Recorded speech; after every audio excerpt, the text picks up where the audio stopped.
Glória a Deus. Sempre para Jesus pode ser melhor. Bota a palma. Paz do Senhor aos irmãos. A paz do Senhor aos irmãos. Quem está feliz com Jesus, dá uma glória a Deus. Quem está muito feliz com Jesus, dá outra glória a Deus. Só para matar o diabo de raiva, dá outra glória a Deus aí. Louvado é o nome do Senhor. Olha para o teu irmão do lado, dá um sorriso para ele. Alegra a vida dele. Mostra os 32 aí. 32, não é os 32 crentes, não tem, pastor, só tem dois. Mostra os dois. Você não sabe como foi o dia dele, às vezes foi atribulado. Às vezes o inferno se levantou o dia todinho e o momento de alegria que ele tem é vir para a casa do Senhor. Você não tem noção da influência que você tem na vida do teu irmão que está sentado do teu lado aí. Às vezes só o fato de você vir para a igreja e estar sentado do lado dele é o suficiente para esquecer todo o dia atribulado que ele teve e sair daqui pulando, regozijando na presença de Deus. Olha para ele aí, sorri para ele, fala para ele assim: ei, não, meu irmão, essa igreja é pentecostal desde o dia que eu conheço. Olha para ele e fala assim comigo, pentecostal: ei, Jesus te ama. Fala a parte difícil agora. E eu também. Olha para ele e fala: ei, você é um ET. Um ET. E os irmãos ficaram com medo. O pastor Cleber já estremeceu as pernas, falou: meu Deus, foi eu que convidei. Olha para ele e fala assim: ei, o pastor disse que você é um ET. Mas ele vai explicar. Sabe por que você é um ET? Porque você vive, mora, faz planos nessa terra, mas o teu lugar ainda continua sendo lá no céu. Teu lugar é lá no céu. Acredito em ET? Acredito. Estou vendo um monte aqui, ó. Um monte de extraterrestre que está aqui nessa terra, mas está visando o céu. O nosso alvo ainda é o céu. Amém? Glorificado, exaltado é o nome do Senhor. Com a permissão do irmão Cleber, dos demais, nós estamos gravando a pregação, vamos para a internet. Vamos mesmo. Aqui a gente vai alcançar 100, 150 pessoas na internet. Para a honra e glória do Senhor, nós vamos alcançar as 5, 6 mil, 7 mil pessoas. Glória a Deus. Se uma só se converter aos pés de Cristo, já valeu a pena. Eu sou o pastor Isenilson, já foi citado. Sou discente de teologia. Também sou escritor, este ano ainda lanço meu livro, graças a Deus está pronto, só esperando a confecção, já escrevendo o segundo. Tive a oportunidade, a galardia de aceitar Jesus, de conhecer a Jesus e de aprender a ser crente nesse ministério. Junto com o pastor Kleber, na época era diácono Kleber, ali na Missão da Fé com o pastor Lorival, diácono Márcio, presbítero Emerson, meu Deus, diácono Eliute, meu Deus do céu. E ali eu aprendi a ser crente. Os varões aqui louvando, meu Deus, vocês não sabem como alegraram a minha vida. Eu lembro só a gente louvando: a vitória está depois da muralha. Cadê os varões? Acredite, você vai conseguir. Se o poder de Deus está com você, ela vai ter que cair. Cadê os varões? Com potência, vai. Você não vai perder, a muralha hoje vai desabar. Hoje você vai vencer. Faz o fogo cair na igreja e a gente pulava no Espírito. Eita, tempo bom. Obrigado pela oportunidade, viu, pastor Cleber? Deus usou a sua vida para alegrar a minha vida. Estou aqui com a minha muito digníssima esposa, a diaconisa Ana Nélia, a mulher mais linda do recinto, obviamente, do planeta Terra, né? Claro. Está ali. Deus abençoe sua vida, viu? Sem mais delongas, deixa aqui o meu abraço ao um dos meus pais da fé, reverendo Paulo Miranda, na pessoa da pastora Sônia, Mande meu abraço aí. A primeira vez que Deus usou alguém para falar comigo nessa terra foi nesta igreja. E eu lembro que um dia o evangelista Abraão já pregou aqui, todo mundo conhece Abraão, né? Meu amigo de infância, eu cresci aqui na expansão. E ele falou assim: Zé Nilson, bora para a igreja, quarta-feira, dia de campanha, na missão da fé.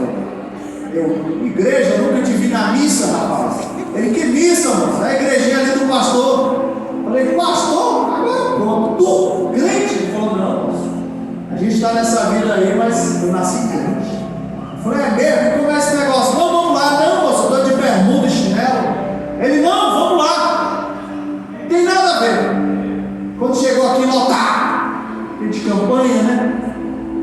Aí eu falei assim, não dá para ficar não. Na época eu tinha comprado um carrão, um Golf, né? Eu falei, se eu deixar meu carro aqui é capaz de roubar. Quando eu fui chegando, aí um carro saiu daquela segunda vaga ali do lado do Siena, em frente à porta. Foi tirando e o obreiro fez assim para mim. Aqui. Aí eu botei o carro lá no lugar. Sentei ali atrás e fiquei olhando o carro. Deus usou Paulo Miranda e falou assim: tem um homem aqui dentro, e tem outro que quer bater nele junto com 3, até tirar o fôlego de vida.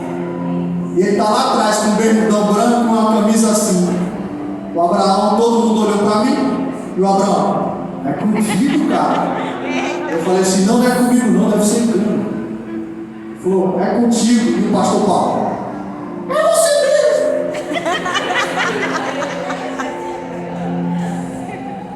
Eu rompi no meio da multidão, diante de Deus, meu irmão, porque Deus conhece meu pensamento, e eu conto isso há 20 anos. Eu pensei, esse pastorzinho está querendo me impressionar a igreja para arrancar um dinheiro de mim da igreja. Chegou lá na frente e ele falou, estão querendo tirar teu fôlego de vida. Mas Deus! Que trouxe aqui hoje?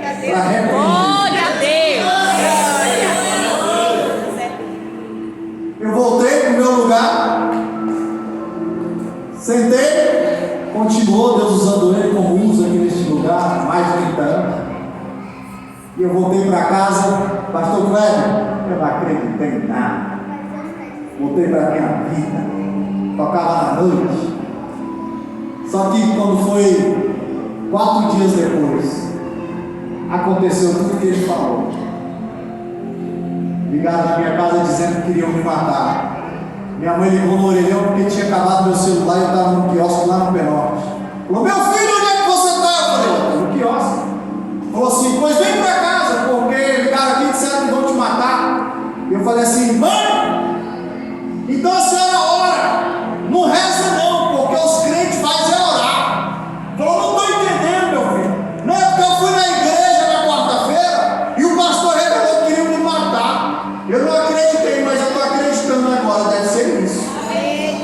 Meu Deus. Achava que o quiosque tinha sumido. Eu falei, vou buscar o meu irmão, e os outros estavam comigo aí. Não, se tu for eu vou. Eu falei, então eu vou ficar aqui e tu vai buscar a chave. Não, se tu ficar eu fico. Falei, e agora? Ele, rapaz, eu pareço contigo, pra onde tu for eu vou, porque se vier te matar eu falo que é tu, não sou eu. Mas a chave apareceu inexplicavelmente em cima do balcão de quase 3 metros de granito, no meio do balcão, como está esse celular aqui, no meio de nós 4. Eu peguei a chave. Naquele dia eu fiz minha primeira oração sincera a Deus. Falei, Senhor, eu não te conheço, mas eu entendi que parece que o Senhor usa aquele baixinho lá naquela igreja. Se for o Senhor mesmo, então me dá esse livramento.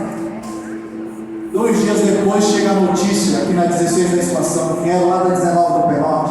Guerra, avisa para o Playboy, para o Abraão, que o cara foi lá na 19 cobrar a dívida e queria matar ele com mais 3 pessoas. Ele me requisitou com mais 3. E a gente falou assim, quem é o Isenilson, o Abraão? Não, lá na 16 não dá para entrar. Se você quiser a gente acerta de outra forma. Já intimidou, cara. E nessa época Deus usou até os bandidos fazendo minha segurança. E aí, a partir daí, eu comecei uma caminhada com Deus. Aí Deus amassou o barco. Eu morava no São Nascente. Entrei na igreja do Lourival. Lá estava o pastor Cleber sentado. Obreiro, olhava, meu Deus, um brilho. anjo. Eu admirava. Para a glória do Senhor, hoje eu estou aqui para contar a história de 20 anos. Vejo alguns vossos desconhecidos, confesso que eu não lembro o nome de vários. Me perdoa se eu esquecer de alguém, mas eu sou feliz por ter uma história nessa igreja. E vou te dar um dado. Onde a gente roda, hoje eu sou da detalhe, Ministério de Madureira. Onde a gente roda, tem um crente da missão da fé. Onde a gente passa, tem um crente da missão da fé. É incrível. Você é crente, sou. Há 20 anos aceitei Jesus na missão da fé. Eu Paulo Miranda, já fui de lá. Fique sobre os pés, vamos fazer a leitura da palavra. Eita glória, aleluia, Jesus. Eu vim aqui para falar de Jesus, não foi de mim. Abra no tema, Filipenses capítulo 3, versículo 14.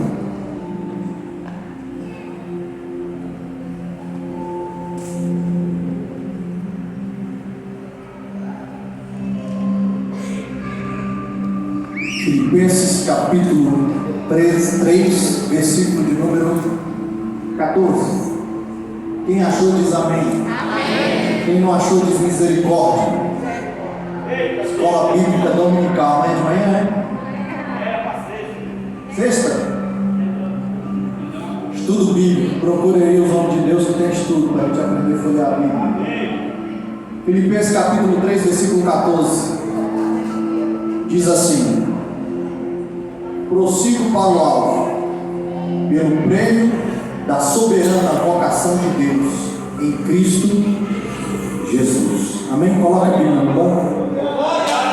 Dá a mão para o teu irmão do lado. Vamos fazer essa corrente de oração. Levanta a mão dele para o alto. Faz a função de Arão, levantando a mão de Moisés. Sabe qual é a diferença de você orar com a mão levantada e a mão abaixada? Quando Moisés baixava a mão e o cajado, o povo vinha perecendo, mas quando ele levantava, o povo vencia. Todas as vezes que você levanta a mão, Deus está dando uma ordem de vitória na tua vida. Levanta as mãos mais alto que você puder. Daqui para frente, o dia que pedirem para você orar com as mãos levantadas, você vai lembrar dessa passagem. Que Moisés, quando levantava a mão, Josué vencia a batalha. Levante as mãos mais alto que você puder. Se seu irmão estiver fraco, levanta a mão dele. Curva a cabeça, feche o teu olho. Pai amado e querido, mais uma vez te glorificamos, te exaltamos e bendizemos o teu nome. Pai amado e querido, nesta noite nós precisamos ouvir a tua palavra. Nós precisamos nos alimentar da tua palavra, que é viva e eficaz, é apta para discernir, papai, vai até a divisão de juntas e medulas, Pai. Obrigado, meu Deus, meu Pai, pela vida de cada um. Desde já eu peço que o Senhor abra os céus em direção a este lugar. Manifeste o teu poder. Repreende, papai, toda a ação maligna das trevas.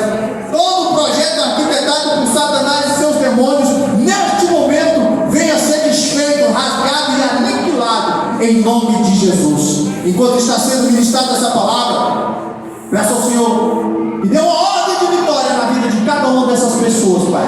Nas famílias, papai amado querido. Na região, papai amado querido, que é a expansão do setorial, na Ceilândia, em nome de Jesus. Senta dando glória misturado com aleluia. Louvado seja Deus. Queridos e amados irmãos, o tema proposto dessa noite no culto de varões, um tema ímpar e singular, a qual se enquadra perfeitamente para o nosso século 21, onde nós estamos vivendo, onde nós estamos com certeza com os olhos carnais vendo todos os sinais já preditos e escritos na palavra do Senhor que antecederiam a sua vinda. Mateus 24 vai dizer de rumores de guerra, de pai contra filho, de maremotos, terremotos, pestes e pragas, mas acautelai-vos, porque isso não é o fim. Então o evangelho do reino será pregado a toda língua, tribo e nação, e aí sim virá o fim. Só falta uma coisa para Jesus voltar para buscar a igreja. Sabe o que, meu irmão? A pregação do evangelho nos 4 cantos da terra. Estatisticamente hoje nós temos cerca de 3,5 milhões de igrejas ao redor da terra, mas para alcançar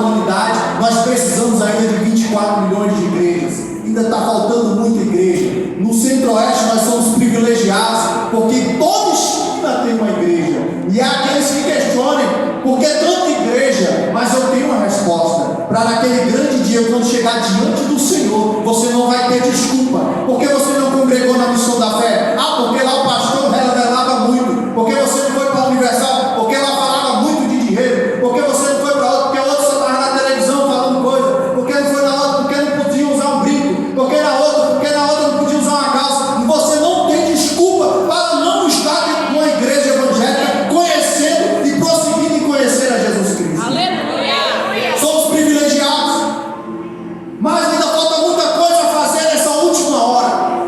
Quem quer que Jesus volte para buscar a igreja, levanta a mão e dá uma glória a Deus. Pregue o Evangelho. Aleluia. Pregue o Evangelho. Pregue o Evangelho. Pregue o Evangelho em tempo e fora de tempo.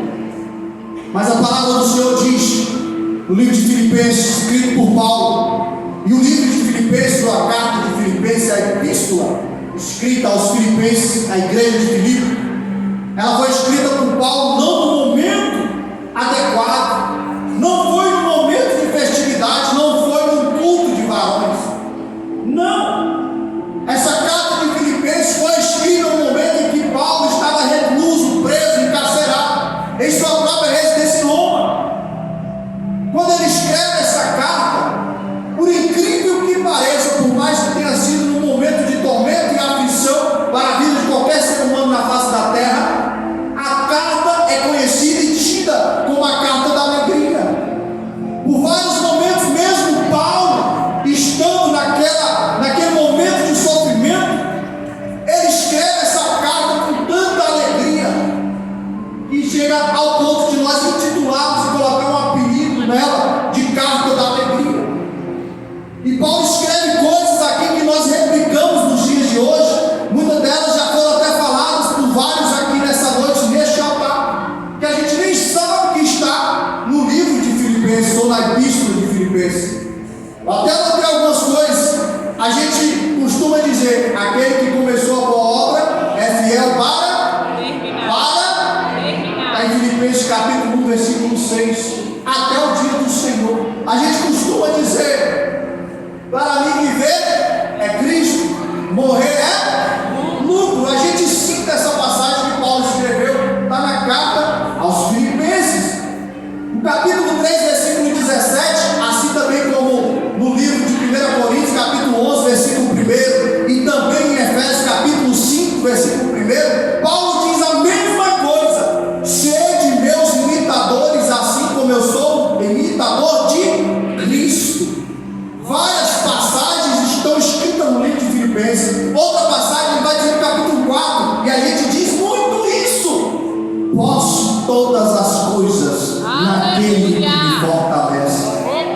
Paulo, mesmo estando preso, encarcerado, recluso, proibido de ter a sua liberdade, ele escreve uma carta nos dando vários versículos de esperança, vários versículos de alegria, de motivação, fazendo com que a gente, mesmo estando cabisbaixo, triste, desanimado, quando olhasse para a figura de Paulo e visse o que ele escreveu na carta de Filipenses, com apenas 4 capítulos, fosse o suficiente para ler o versículo e dizer: posso estar triste, posso estar abatido, posso estar sendo alvejado por todo tipo de coisa e potestade, mas posso todas as coisas naquele que me fortalece.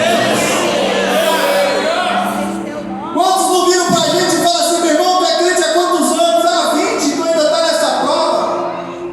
Paulo vai e escreve: ei, sem viver no muito e sem viver no pouco, meu irmão, sem ter em abundância e sem também viver na escassez, porque o meu alvo não é isso, meu alvo não é a terra.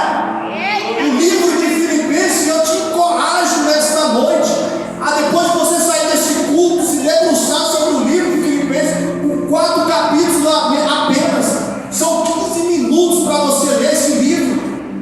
Ele vai te encorajar, meu irmão. Se você entrou abatido e desanimado, o livro de Filipenses, Paulo vai te encorajar a sair daqui com a cabeça erguida, com o peito estufado e dizendo: eu vou passar por cima, meu irmão. Se Satanás entrar na frente, ele vai se arrebentar. Paulo escreve aos Filipenses. Ele já conhecia a cidade de Filipe, ele já tinha estado lá. Quando ele escreve a carta aos Filipenses,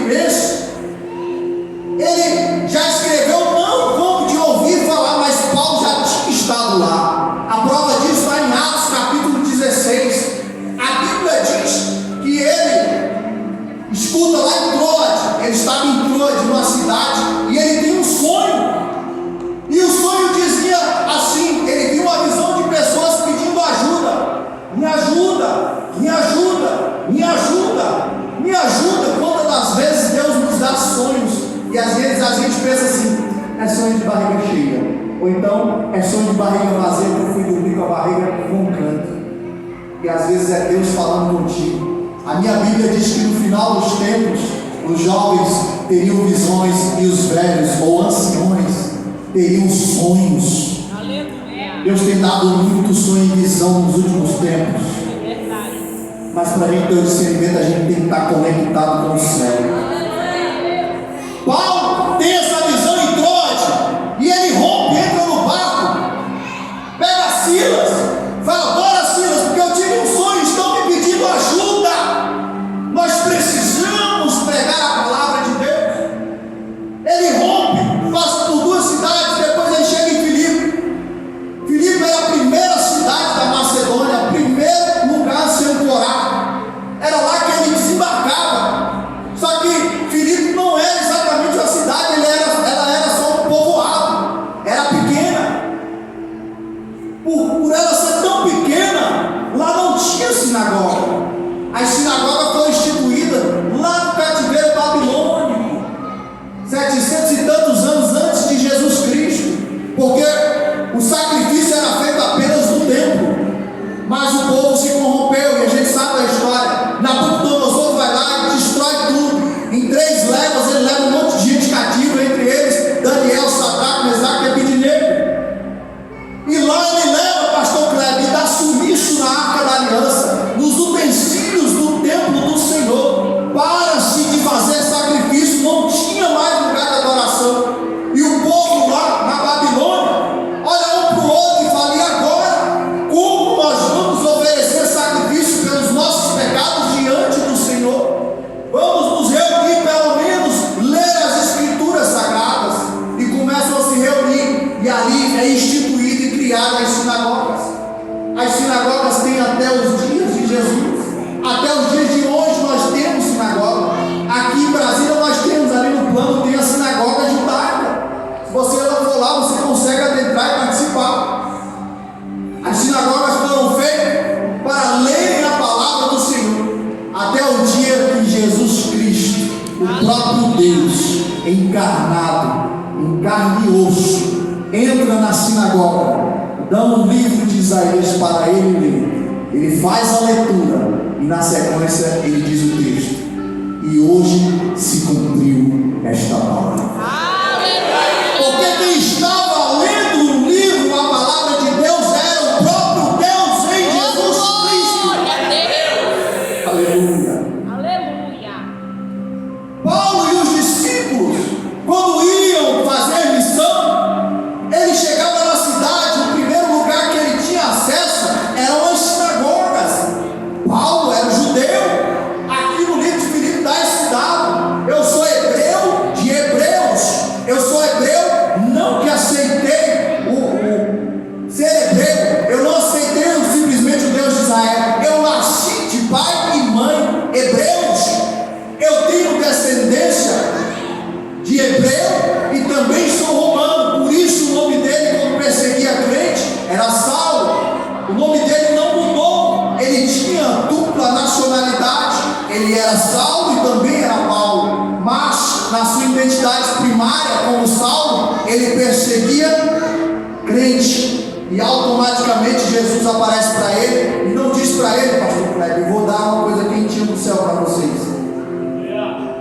Jesus, quando se encontra com Paulo no caminho de Damasco, Jesus não vira para ele e fala: Paulo, por que está perseguindo os meus pequeninos da missão da fé? Por que estão perseguindo os crentes ali da igreja? Não, Jesus vira para ele, Saulo, com a carta para perseguir, prender e até mesmo matar cristão. Estava nas mãos dele esse documento outorgado pela igreja, pelos fariseus. Jesus, quando encontra com ele, fala: Paulo, por que me persegues? Deixa eu te falar uma coisa, quem tinha no céu. Olha aqui para mim. Se estão te perseguindo, não estão simplesmente perseguindo, estão perseguindo ao próprio Jesus Cristo. Fica tranquilo, meu irmão. A perseguição ela vai acontecer até o dia que Jesus tem um encontro com os teus perseguidores. Ele vai ter duas opções: ou se converte, ou Deus corta a garganta. Paulo, quando chegava na cidade, ele ia direto para a sinagoga.